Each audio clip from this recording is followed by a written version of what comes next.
Ya mungkin ini bukan dari medis, Bu. Nah, Ibu Anton langsung, tip, bukan dari medis, terus kayak gimana gitu kan. Pohon yang rindang yang besar itu dulunya itu pohon angker. Ada satu kakek yang meninggal gara-gara lewat di situ.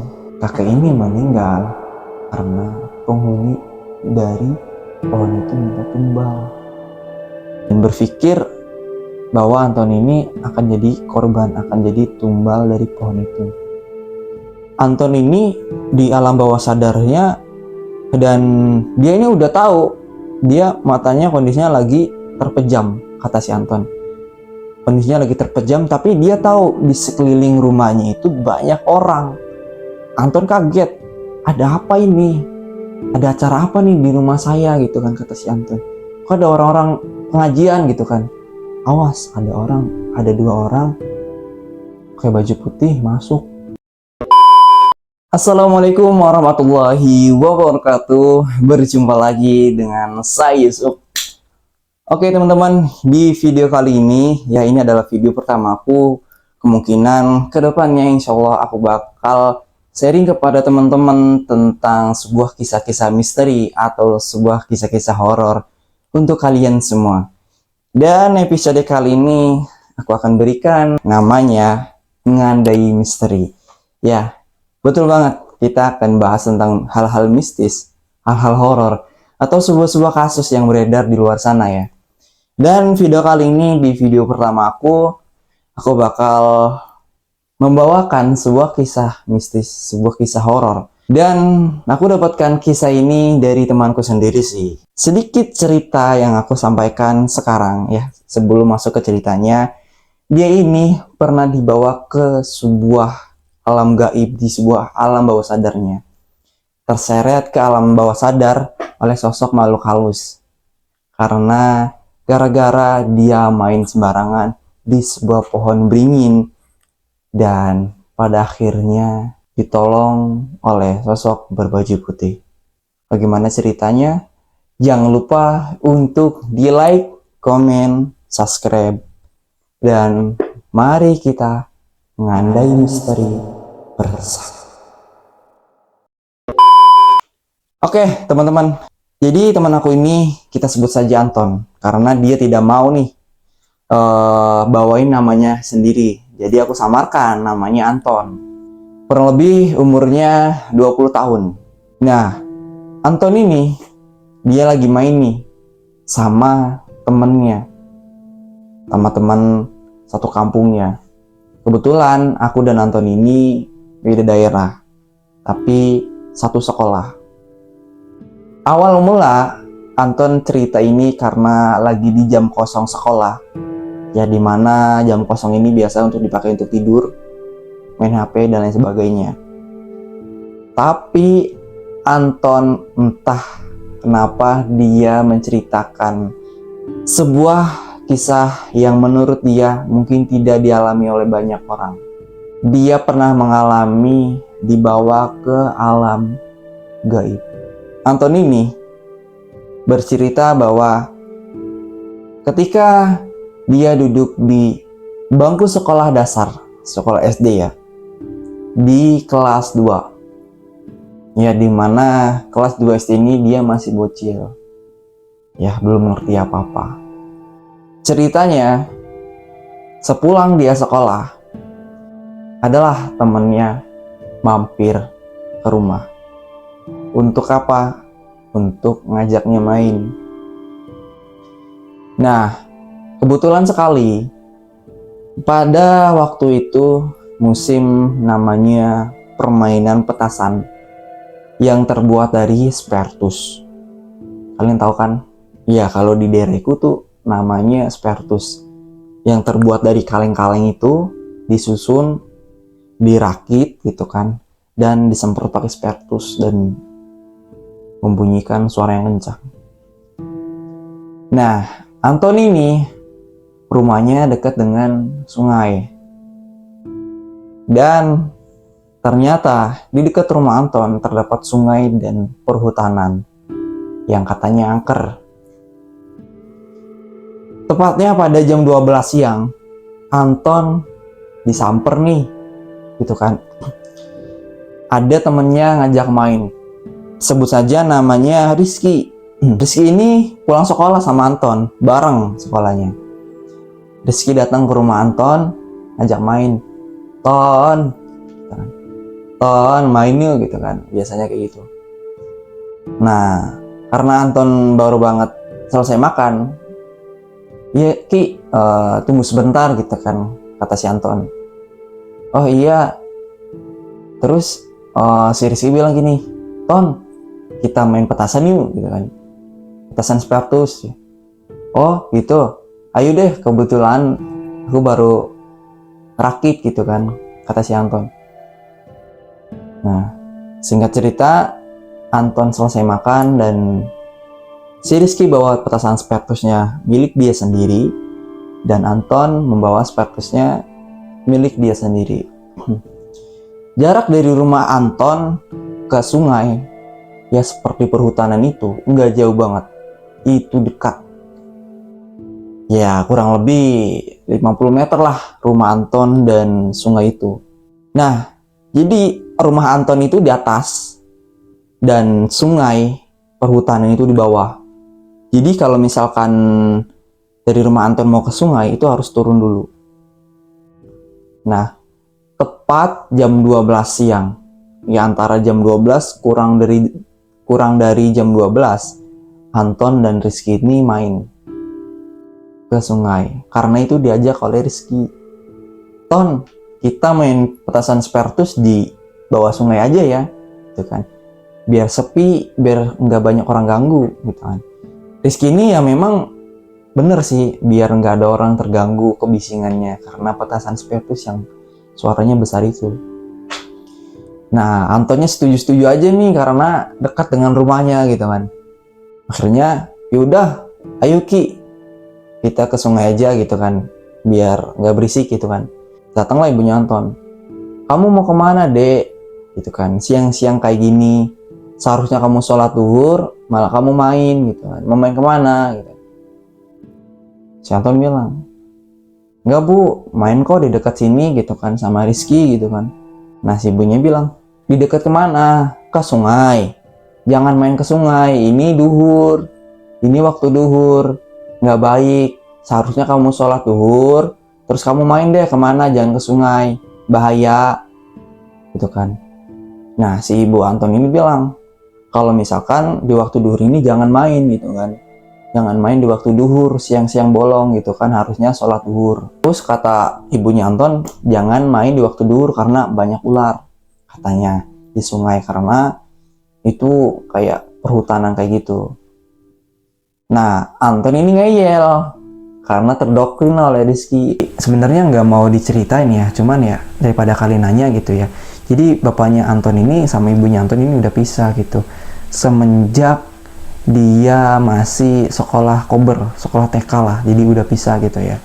Anton ini udah pisah sama bapaknya gitu kan, dan katanya bapaknya nggak tahu, nggak mau kayak ngurus Anton kayak gitu. Jadi itu teman-teman. Nah si Anton ini bilang, Ki, saya nggak boleh ini main di sungai gitu kan, main petasan di sungai. Kenapa Ton? Ibu aku ngelarang katanya. Jangan main di dekat sungai, jangan main di sungai, karena waktu duhur harusnya kita sholat, kata Rizky. Nggak usah dengerin deh, kita kan main-main aja gitu kan, toh kita nggak jauh ini dari rumah kamu Ton, ini kan dekat rumah kamu, sholat duhur juga bisa nanti jam 2 atau jam 1 gitu kan, kata si Rizky. Kita main juga sebentar kok, kata si Rizky. Anthony berpikir, oh ya udahlah, karena di dekat rumah ini gitu kan. Terus sholat duhur juga mungkin bisa jam 2, kata si Anton gitu kan. Karena ibu si Anton masuk ke dalam, Anton ini pergilah ke sungai, turun terus ke sungai sama si Rizky. Nah setelah dia turun, si Anton sama si Rizky, ya dia ngobrol, bercanda gurau. Nah sampai di situ kaget karena baru pertama kali Anton dan Rizky ke situ setelah beberapa lama dia nggak ke situ gitu kan. Biasanya Anton ini kalau misalkan ke sungai gitu kan, atau ke daerah situ, biasanya ditemenin sama orang yang dewasa, biasanya sama mamangnya gitu kan, kata si Anton. Nah, jadi Anton gak berani tuh biasanya ke sungai sendiri gitu atau sama teman sumuran. Dia cerita kayak gitu. Nah, si Anton biasanya pergi sama mamangnya atau sama saudara yang lebih dewasa lagi untuk menemani si Anton kalau misalkan ke sungai. Itu menurut pengakuan si Anton. Nah, Anton kaget karena baru ke situ lagi melihat ada sebuah pohon beringin. Pohon beringin atau pohon apa ya gitu ya. Pohon beringin besar banget. Nah, si Anton ini kaget. Ki, kok pohon ini tiba-tiba sebesar kayak gini gitu kan. Nah, si Rizky bilang, loh, emang besar kayak gini kok Ton? Kamu gak pernah kesini gitu kan? Aku kan selalu lewat kesini, jadi tahu ini pohon ini besar gitu kan. Masa kamu gak tahu orang dekat rumah kamu sendiri kan? Kata si Rizky, emang sih rumahku deket, cuman kan aku jarang lewat sini gitu kan. Dulu aku lewat ke sini kan sama mamang aku gitu kan. Kata si Anton ke Rizky gitu kan, kaget karena ngeliat pohon besar, serem banget gitu kan. Nah, kata si Rizky, udah deh Ton, gak usah bahas pohon ini gitu kan. Kita main aja ke sana, sebelah sana gitu kan.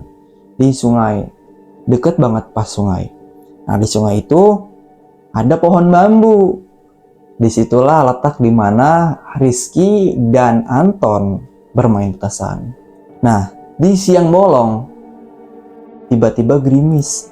Rizky nyadar kalau gerimis, udahlah biarin cuek gitu kan. Si Anton bilang gini, Ki, gerimis ya gitu, kata si Rizky. Iya Ton, gerimis, udahlah kita main aja, bentar lagi juga reda gitu kan. Anton melanjutkan sama Rizky main. Nah, sampai sana, petasan yang milik Rizky itu ternyata rusak. Jadi nggak bisa mainin petasan si Rizky, petasan Sparkus itu. Pada akhirnya dia memainkan petasan Sparkus ini milik si Anton. Ton, petasan kamu aja deh yang dimainin, petasan aku ini rusak, kata si Rizky. Nah, Anton, oh ya udah nih, punya aku aja gitu kan. Nah, Anton ini langsung mainin petasannya. Ketika dimainin ternyata nggak bunyi, kecil bunyinya gitu kan, kurang seru. Si Rizky bilang, Ton kamu gimana sih? Kok bunyinya kayak gitu kan? Sini. Akhirnya petasan si Anton diambil tuh si Rizky. Sini. Saya mainin gitu kan, kata si Rizky. Semprot beberapa kali tuh. 3 kali atau 5 kali itu si Anton bilang ke saya tuh. Nyeprot, ces gitu kan. Nih, beginiin dulu gitu kan. Nih, liatin Ton. Tar! Gede banget suaranya. Si Anton kaget. Iya Ki, kok kamu bisaan gitu kan? Kok di kamu bisa gede suara kayak gitu? Lu sih Ton, nyemprotinnya cuma 2 kali, nggak ada apa-apanya. Oh gitu ya? Yaudah Ki, sekali lagi gitu kan? Kayak gimana? Jadi Ki 1 kali lagi nih. Semprot 5 kali. Serot.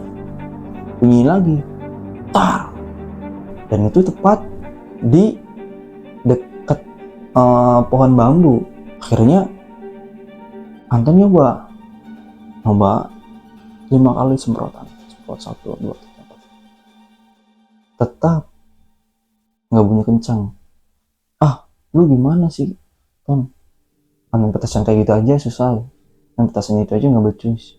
Ya udah deh, saya aja mainin. Akhirnya meski orangnya kayak gitu, mainin di petasan, dar, suaranya tuh gede banget. Akhirnya gerimis lagi nih. Ki, udahlah kita pulang aja gitu kan. Gerimis lagi nih, pertanda kayaknya mau hujan gede gitu kan. Kata si Rizky, wah iya juga gitu kan. Rizky juga ngerasain kalau mau hujan besar. Bergegaslah Rizky sama Anton pulang. Dan itu lari. Wah, mau hujan gede kan.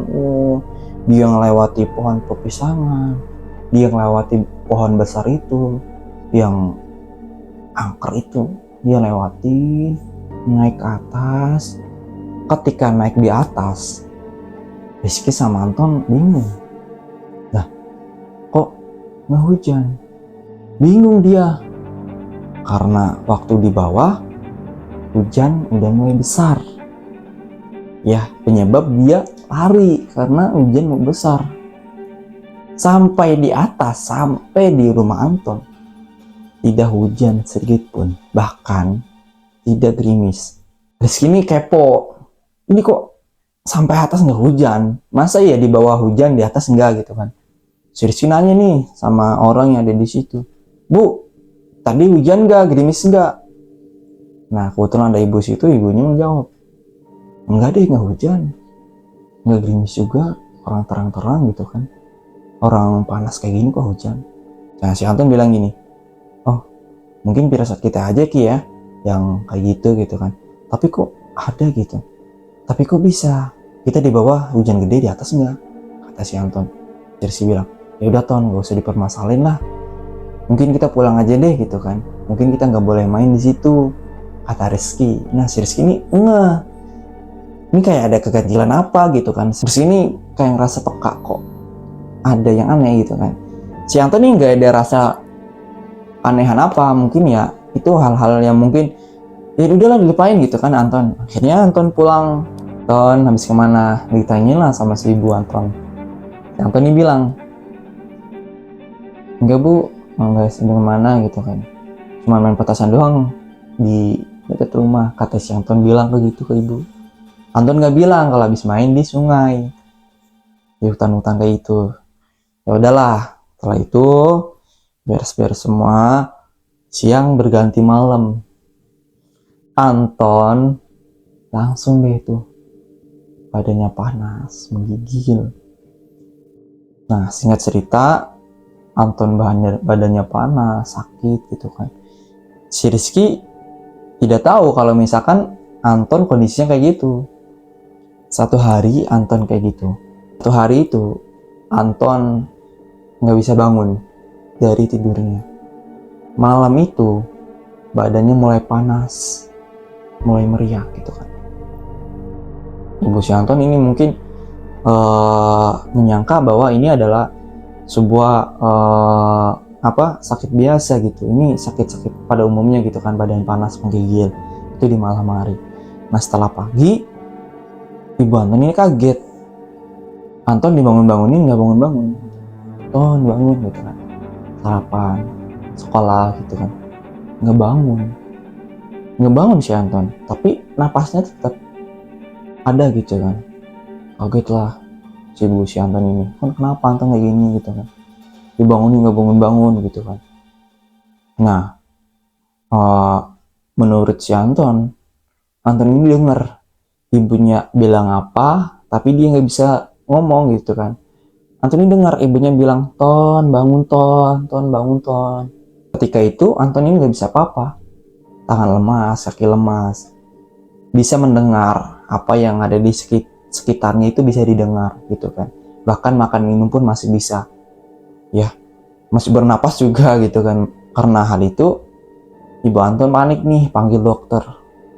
Dokter datang, dokter bilang, ini nggak ada masalah apa-apa Bu, kata si dokter. Si ibu Anton penasaran, kok nggak ada masalah apa-apa tapi anak saya kayak gini gitu kan. Ya mungkin ini bukan dari medis Bu. Nah, ibu Anton langsung bukan dari medis, terus kayak gimana gitu kan.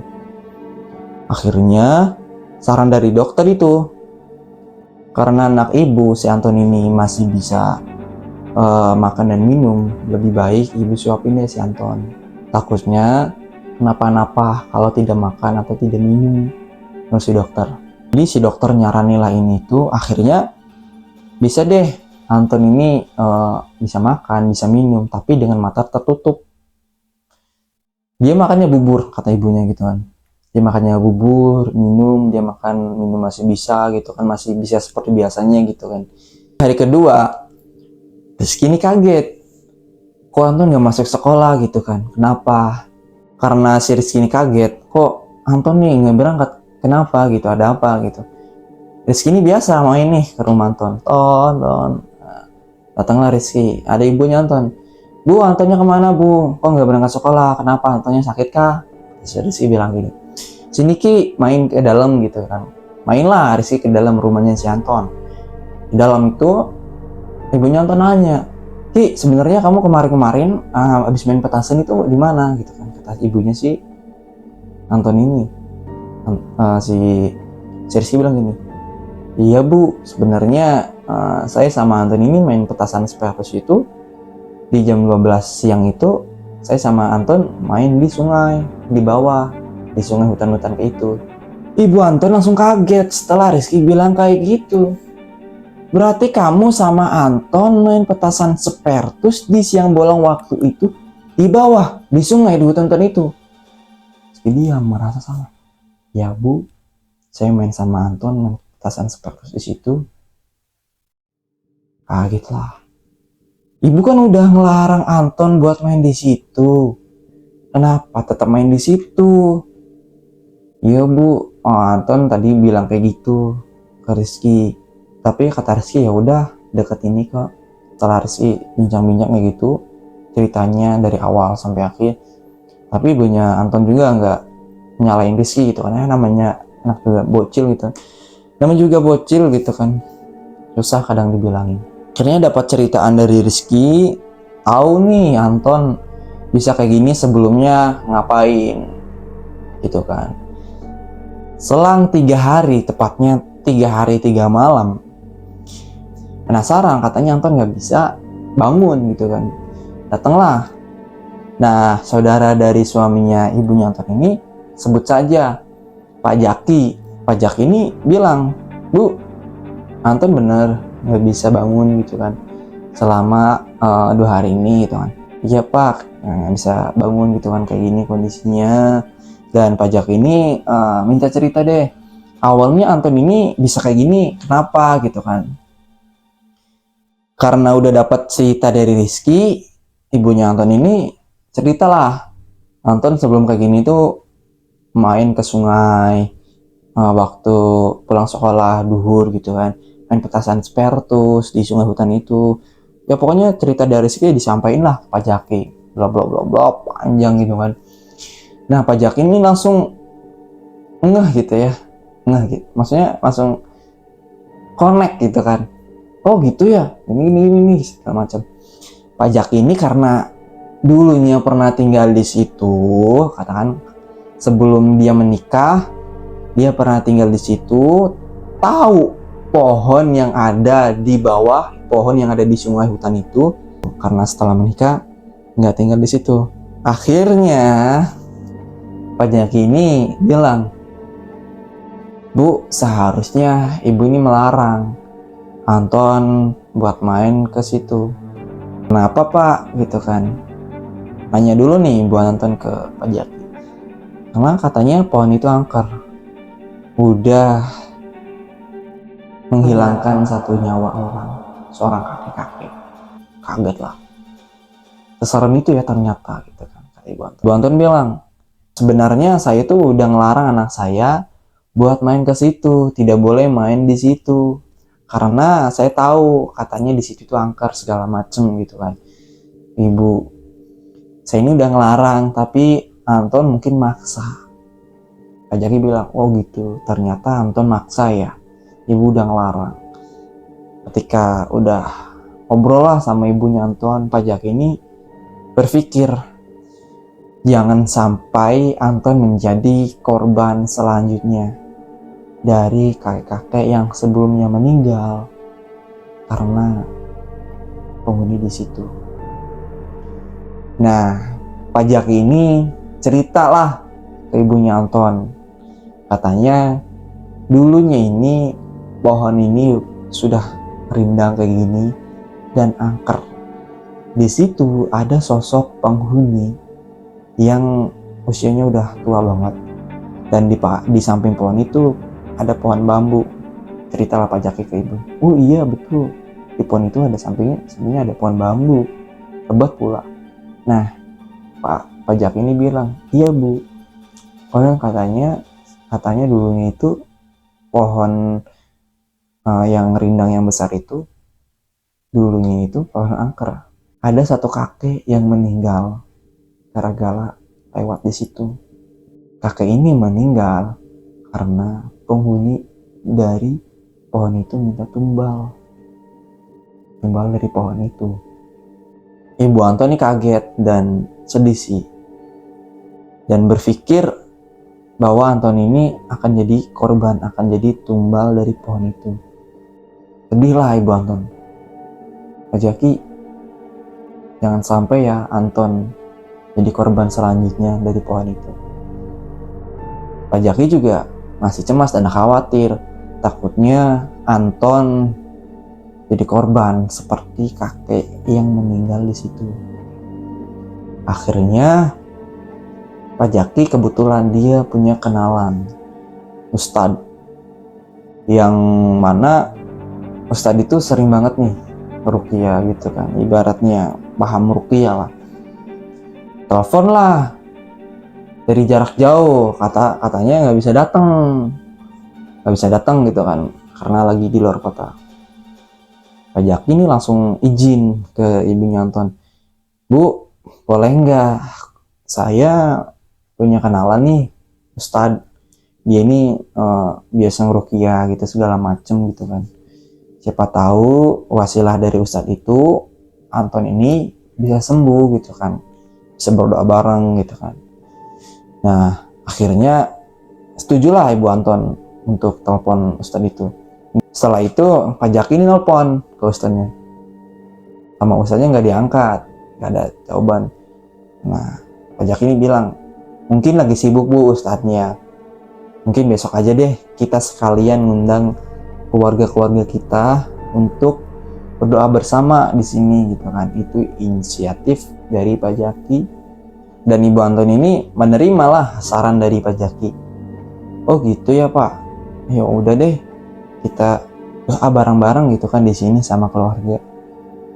Akhirnya besoknya keluarga dari Ibu Anton datang, dari keluarga dari suami Ibu Anton datang gitu kan, doa bersama untuk memohon kepada Allah Subhanahu wa taala agar minta Anton cepat sembuh.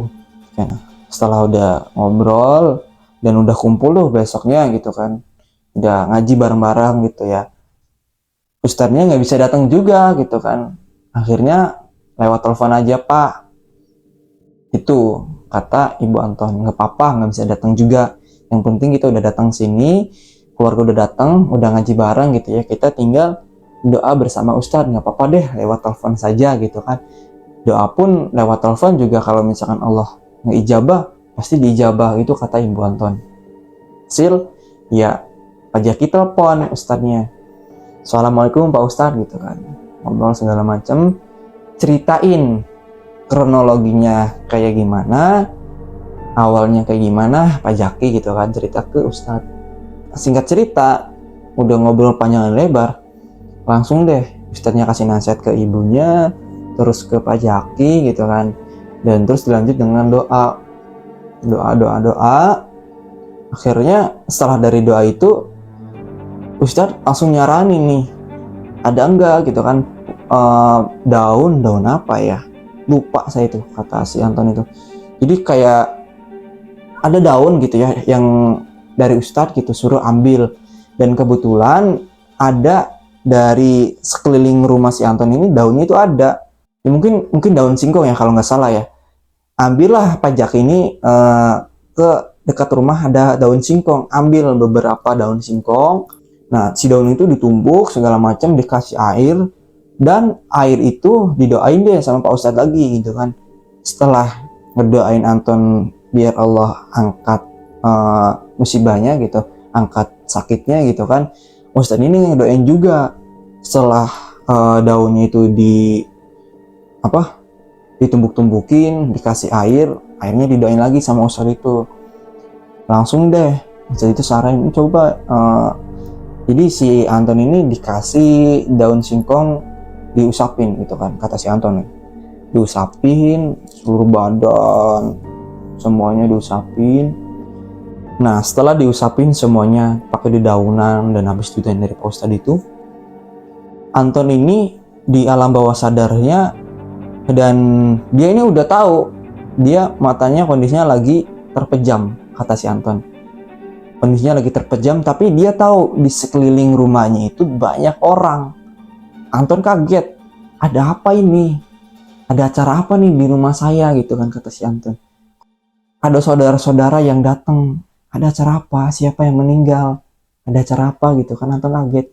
Itu kondisinya masih di alam bawah sadar gitu, matanya masih tertutup. Setelah itu Anton ini nyuruh ke Pak Jaki, katanya, kata si Anton, tolong bukain pintu, ada yang masuk. Dan kata ibu, dan ibunya cerita, nggak ada orang yang mau masuk, pintunya pun tertutup. Ketika itu ibunya Anton ini bilang, emang kondisi pintunya itu tertutup. Setelah Anton bilang kayak gitu, kok Anton tahu pintunya tertutup. Makanya kata ibu Anton bilang, Pak Jaki tolong udah bukain aja gitu kan. Nurut, bukain itu Pak Jaki. Buka. Anton bilang, tolong bukain pintu gitu kan, ada yang mau masuk. Pak Jaki bener tuh bukain pintu. Nah, karena di depannya ada saudara-saudaranya habis berdoa gitu kan, mau masuk. Anton ini masih matanya terpejam, masih merem lah, tapi dia tahu sekelilingnya, awas ada orang, ada 2 orang pakai baju putih masuk. Siapa yang masuk? Kaget kan ibunya si Anton sama Pak Jaki ini. Masuk, awas minggir. Nah, kata Pak Jaki gini, udah minggir. Jadi Pak Jaki ini nyuruh saudara-saudaranya buat minggir, awas minggir. Bener itu saudaranya tuh minggir, kata si ibunya Anton ini, pada minggir, pada minggir semua. Udah pada minggir semua, masuk tuh saya. Nah, saudara dari Pak Jaki ada di depan si Anton. Awas jangan di depan. Diusir lagi lah saudara Pak Jaki yang ada di depan itu, jangan di situ, jangan di depan. Jadi saudara Pak Jaki yang di depan diusir, awas. Kayaknya ada 2 sosok menurut si Anton, berjubah putih. Ini bukan manusia, tapi berjubah putih. Dia tidak ada kaki, dia kayak terbang gitu kan, berjubah putih, dan itu bersinar. Kita nggak bisa lihat wujud mukanya, tangannya, pokoknya pure putih aja kayak cahaya, tapi kayak berjubah gitu. Dia datang ke situ berdua, nggak ngomong apa-apa, datang ke situ. Ketika dia datang, yang dirasakan Anton adalah yang tadinya panas dari kepala sampai badan tiba-tiba dingin. Setelah badan Anton jadi dingin, sosok putih itu nggak ada, tiba-tiba hilang. Nah, setelah dari situ sadar nih bahwa sosok putih yang ada di depan Anton ini hilang. Nah, setelah sadar sosok putih itu hilang, Anton buka matanya, kaget. Ini tuh ada acara apa ya gitu kan di dalam hati si Anton. Anton baru bisa membuka mata, belum bisa ngomong kenapa ada apa gitu kan. Anton cuma, ini ada acara apa, masih bingung gitu kan. Anton nggak bikin pusing, oh ya udahlah, mungkin ada acara tahlil atau pengajian gitu kan. Nah, setelah itu 1 minggu kemudian Anton dan ibunya itu ngobrol apa yang terjadi gitu kan. Setelah seminggu dari itu, Anton kepo, Bu, Anton sebenarnya kenapa gitu kan, waktu itu gini gitu kan. Banyak orang pengajian. Ibunya Anton bilang, kamu tuh udah 3 hari 3 malam nggak bangun, nggak bisa ngomong, nggak bisa apa-apa, cuma bisa makan dan minum doang. Nah, si Anton kaget, kok 3 hari 3 malam, padahal kan cuma 1 hari gitu kan, tidur di 1 malam itu kayak tidur biasanya gitu kan. Antonnya cerita ibunya, orang Anton cuma tidur semalam itu kok nggak 3 hari 3 malam gitu kan. Anton ngerasa kayak gitu. Enggak, kamu 3 hari 3 malam, kata ibunya Anton. Emang apa yang terjadi sih Bu gitu kan, bikin cerita ini gitu. 3 hari 3 malam Anton nggak bisa bangun, nggak bisa ngapa-ngapain. Terus Antonnya juga cerita lah ke ibunya, yang dirasain Anton itu, Anton ada di sebuah ruangan hitam gelap gulita. Ruangan itu nggak ada siapa-siapa, dan Anton ini ngerasa iya Anton sendirian di situ, tidak ada bisikan atau tidak ada gangguan yang mengganggu Anton di situ. Dan setelah beberapa saat ruangan jadi putih, jadi terang, dan ya ternyata ya itu ada sosok yang berbaju putih itu, sosok baju putih, berjubah putih, bercahaya putih, yang ternyata yang nolongin Anton. Dan ini wallahu alam, mungkin ini adalah doa dari sosok ustadz itu. Setelah Pak Ustadz ini doa beberapa saat, Anton ini sadar. Ya mungkin itu adalah sebuah doa atau ruqyah yang dilakukan oleh Pak Ustadz ini. Dan mungkin Allah mengizinkan untuk Anton seperti semula lagi, wasilah dari doa Pak Ustadz ini. Mungkin itu adalah putusan Allah, itu kan wasilah dari doa seorang Ustadz itu yang menolong si Anton. Dan setelah itu, ternyata ada pesan dari Pak Ustadz yang ngeruqyah Anton. Nah, si Ustadz ini bilang lah ke ibunya, jaga anak ibu baik-baik gitu ya. Jangan sampai anak ibu ini main ke tempat, sembarang tempat gitu ya. Terus lebih kuatin lagi untuk ibadahnya, untuk menyuruh sholatnya gitu kan. Dengan peristiwa yang terjadi pada Anton, masyarakat dan ya warga-warga situ sepakat nih untuk merobohkan, menebang pohon itu. Masyarakat nggak mau nih kalau misalkan hal ini terjadi kedua kalinya, yang mungkin bisa terjadi oleh keluarga atau kerabat dari masyarakat, dari warga yang ada di situ. Makanya warga inisiatif untuk menebang pohon itu. Dan doa bersama sebelum menebang pohon itu, berdoa meminta izin kepada Allah, meminta perlindungan kepada Allah jika misalkan di pohon itu ada sosok makhluk halus, makhluk astral gitu kan, yang membahayakan orang gitu atau segala macam gitu ya, entah seperti apa gitu kan. Minta izin kepada Allah, minta berdoa bareng di situ. Pada akhirnya pohon itu tumbang, pohon itu ditebang warga. Alhamdulillahnya tidak ada korban setelah penebangan pohon sebesar itu, serindang itu, dan tidak ada korban. Biasanya ketika konon katanya ada pohon mistis ya, pohon angker yang ditebang, akan terjadi yang menebang pohon itu meninggal atau sakit-sakitan.